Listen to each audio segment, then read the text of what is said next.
you know, Okay, yeah. otherwise we would have been here by I was going to 10ish. say, But Jesse's caught in traffic because he was on his way, and they were like, just go. Because we don't yeah, know we when he's got gonna get here. stuck. Yeah. So then we had to reroute, come back this That's way. why they were gonna Yeah. have us. From the other way, so. So did you guys catch the procession then? We were trying to make it. Didn't make it? No.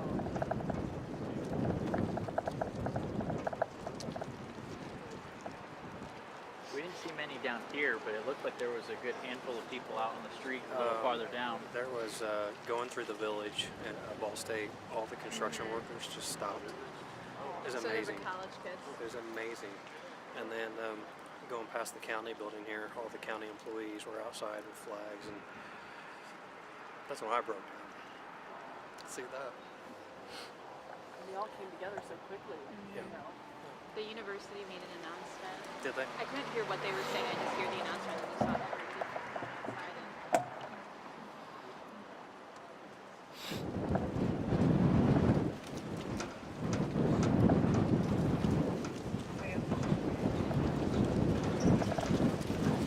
I'll call you back and clean it back later, okay?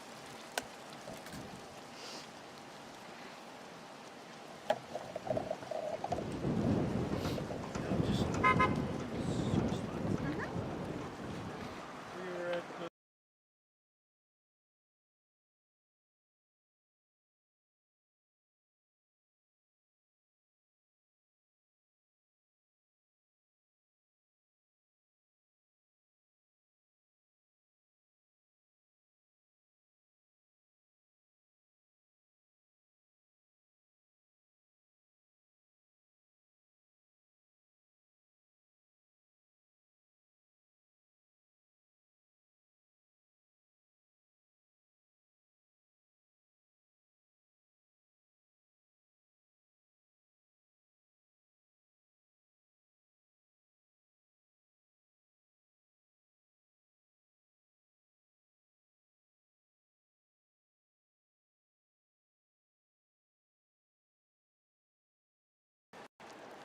Just a great guy. He's moving up the ranks fast. He's promoted to corporal just within the last year. He's doing a fantastic job. He just got married this past June, and him and his wife are getting ready to start a family and, try to make life of their own. Sounds like he had a lot of leadership. I mean, if he was able to move up that quickly, he had some good leadership qualities. I mean, him as an officer, how was he on the job? Was he a standout guy? Absolutely, he was a true leader. He's a member of the Indiana National Guard, so he got leadership skills through the military, and that carried over through the sheriff's office, and his leadership definitely showed. Does it surprise you that he was out helping somebody in the middle of the night? No, not at all. Not at all. He was doing his job. Called out to the interstate to assist a motorist, and unfortunately, for whatever reasons, his vehicle was struck, and kind of a chain reaction, which Blake got caught up in it. What can you tell us about the procession this morning? You were just saying that it got you all choked up, the community coming together so quickly to honor his memory. That's the good thing about law enforcement and just emergency services in general. We all come together. We all are a big family. EMS and fire, the police, all different agencies throughout the county. I mean, every agency in the county, I believe, was there this morning. Along with other departments. Grant County was there, but to do the procession, from the hospital to the mortuary here, and to see the community standing out like they did was just amazing. Going through the university and seeing the students and seeing construction workers actually stop what they're doing and line the streets. It was just amazing to see. How are you feeling right now? It's hard. It's hard when you lose one of your own, especially when you oversee a department, and our department's young, and Blake was a young kid, and he had a big future. It's hard shoes to fill. What have you told your other deputies? They're all struggling right now. Sure.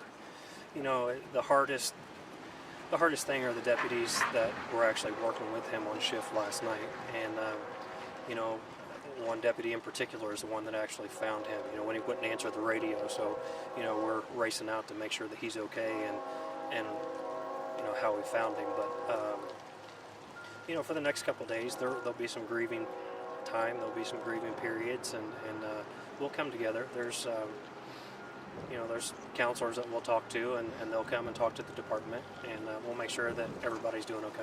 His young wife and family too, obviously they're going to be grieving alongside Sure. you guys. Is it good to have a close-knit group that you're able to help support family in times like this? Absolutely. You know, that's another good thing with the department is, you know, we know who your families are. You know, we know who your wives are. We know who your kids are. You know, we interact off duty, and so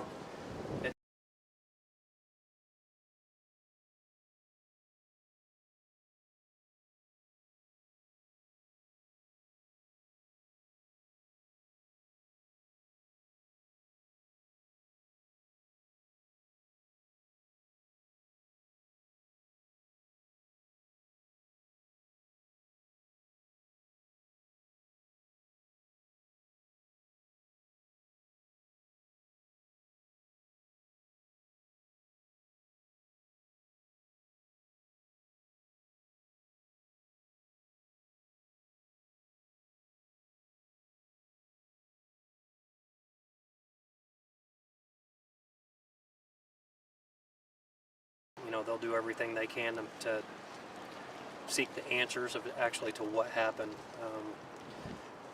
I feel this may have been an incident to where we may have had a driver potentially fall asleep. We just don't know. That's pure speculation. But it's a possibility. So, you know, it was 3:30 in the morning. There was hardly anybody on the roads.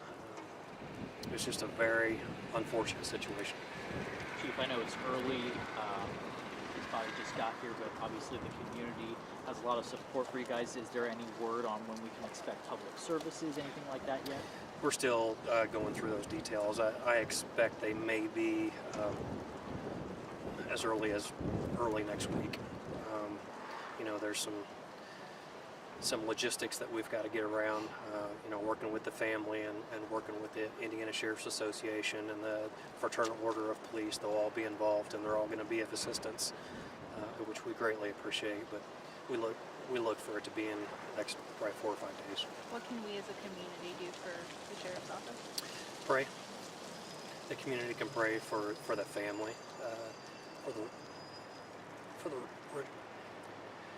for the Reynolds family.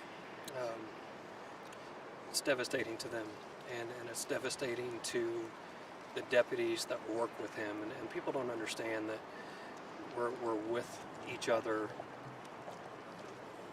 We're with our department and the people we work with more than we are our own family sometimes, and you get to become family. So we just ask the community just to pray for the Reynolds family and pray for the department.